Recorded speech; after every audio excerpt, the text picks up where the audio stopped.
Assalamualaikum warahmatullahi wabarakatuh. Alhamdulillah, kembali kita bersyukur kepada Allah Subhanahu wa Ta'ala yang masih memberikan kita kesempatan beserta nikmat, sehingga dengan itu semua tergerak hati kita melakukan hal-hal yang diridhoi Allah dan meninggalkan ataupun menjauhkan diri dari hal yang dilarang oleh Allah Subhanahu wa Ta'ala. Mengenang jasa pemimpin umat yakni Nabi Muhammad Sallallahu Alaihi Wasallam, salawat serta salam terbaik hanyalah kita haturkan buat beliau. Saudara-saudara dan saudari-saudariku, semoga kita senantiasa berada di dalam naungan serta lindungan Allah Subhanahu wa Ta'ala. Baiklah, pada video kali ini kita akan berkenalan dengan ilmu-ilmu yang apabila kita kuasai dapat mengantarkan kita kepada paham akan Al-Quran. Penasaran ilmu-ilmu apa saja? Jangan lewatkan videonya. Bagi yang belum subscribe, subscribe-lah. Jangan lupa like, comment, and subscribe. Gue jedotin lo! Baiklah, adapun ilmu-ilmu yang dapat mengantarkan kita kepada paham akan Al-Quran, jadi tidak hanya sekedar membaca Al-Quran tanpa paham maknanya, tidak pula hanya sekedar mengakui Al-Quran sebagai kitab suci kita. Maaf ya apabila saudara-saudara dan saudari-saudari tersinggung. Pas saya katakan demikian karena banyak sekali orang-orang, khususnya mereka kaum muslimin dan muslimat, mereka buta akan kitabnya. Penyebabnya apa? Karena terlalu menyibukkan diri hal yang bukan jatah dia, seperti mempermasalahkan hal-hal yang tak patut dipermasalahkan, membidah-bidahkan, padahal dia sama-sama salat puasa akan tetapi mencap saudaranya sesama muslim sesat. Nah, hal ini terjadi karena sebab sedikitnya ilmu yang dimiliki, sehingga sempit pula pemahamannya akan agama. Orang-orang begini ketika dia melihat saudaranya sedikit berbeda dengan dia, baik care salatnya, berpakaiannya, dan lain-lain sebagainya, dia tak segan-segan menyalah-nyalahkannya, menyesatkannya. Mereka berkata Nabi tidak pernah melakukan ini.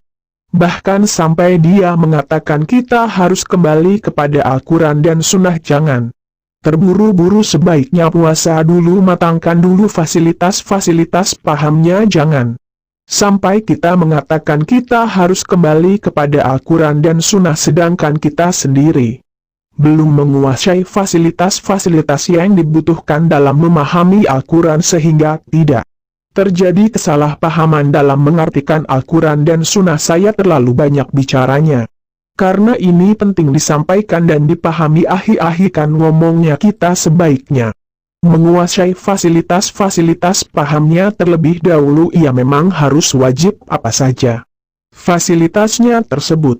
Yang pertama adalah ilmu nahwu. Kenapa ilmu nahwu? Karena di dalamnya kita akan mempelajari harakat atau baris akhir sebuah kata. Misalkan kata alamdu, maka dia tidak selalu berharakatkan doma, jadi dia berharokatkan kasroh ataupun fathah, jadi tergantung di mana posisinya di dalam kalimat. Kalau seandainya dia sebagai mubtada dalam sebuah kalimat, maka dia wajib dibaca duhamdu. Apabila dia sebagai mudhof ilaih di dalam sebuah kalimat, maka dia wajib dibaca di alamdi. Dan bagaimana kalau seandainya dia sebagai maf'ulun bih dalam sebuah kalimat, maka dia wajib dibaca de alamda. Segala proses ataupun perubahan ini akan kita temukan di dalam ilmu nahwu, maka ilmu nahwu itu sangat penting. Pepatah Arab mengatakan anahu fil kalam kal mili fi to'am. Ilmu nahwu terhadap perkataan bagaikan garam di dalam makanan. Kalau makanan tidak ada garamnya, rasanya tidak maknyus, itu ya akan hambar. Begitulah kiranya kalau tidak ada pemahaman tentang ilmu nahwu terhadap susunan kata ataupun kalimat. Nahwu amatlah penting. Nah, selain ilmu nahwu, ilmu apalagi? Yaitu ilmu sorof. Kenapa ilmu sorof? Pernah tidak saudara-saudara ataupun saudari-saudari mendengarkan suara anak ayam yang mencari induknya? Gimana bunyinya? Hayo ciat ciat ciat ciat itu. Maka ilmu sorof diidentik dengan suara anak ayam ciat ciat. Demikian karena ilmu sorof membahas perubahan bentuk kata atau istilahnya sigot secara Ciat-ciat dalam artian satu persatu, misalkan kata fa'ala dia akan berubah bentuk dari pak. Ala ke fa'ila, dari fa'ila berubah lagi maf'ul, dan seterusnya selain ilmu sorof ilmu. Apalagi karena ujung-ujungnya semua ilmu ini memahami Al-Quran, tentu ilmu yang harus kita kuasai adalah bahasa Arab. Hamdun, apa artinya segala puji bagi Allah, apa mufradatnya.